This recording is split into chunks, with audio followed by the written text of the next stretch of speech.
Hello everybody, we're going to show the functionality of the Vault today. Okay, let's begin. So you're going to want to go to the Vault. We're on try 1, that's our main Vault file page. And then this is the browser extension. We're making sure it's the same email. And then there's an opportunity to choose what file. We're going to do try 1, everything's set. Now we're going to look up for our reference. So we'll choose Picasso for today. Right, let's look around. I like this one. Start. Let's do about 4. Let's do 1.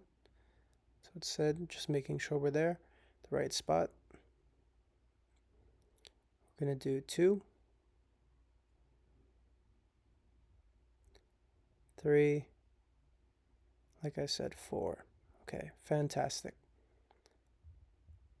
All right, we're going to go to the Vault. We're going to go see our 4 references that we just pulled from the web. And you're going to notice on the right column, there's nothing really there information-wise. This idea needs a category, so we're going to choose the category of art. We're going to highlight all the references. Remember, it has no information on any of it. We're going to highlight all of it. We're going to ask the AI to retag them for us. So it's going to put the artist information, everything about the artist, the artwork, the year, the tags, everything. We're going to have that information put in. It's going to take a second. Fantastic.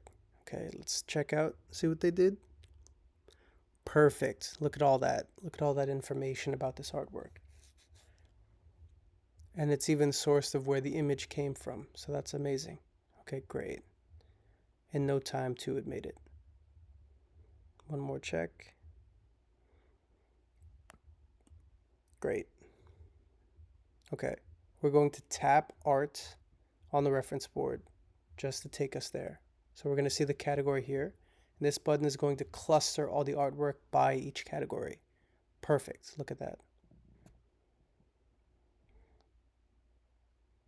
Okay, great. Everything's there. And these buttons over here, you could rearrange how the references look on the board. Amazing. All right, and that's it. That's all we have for today. Thank you.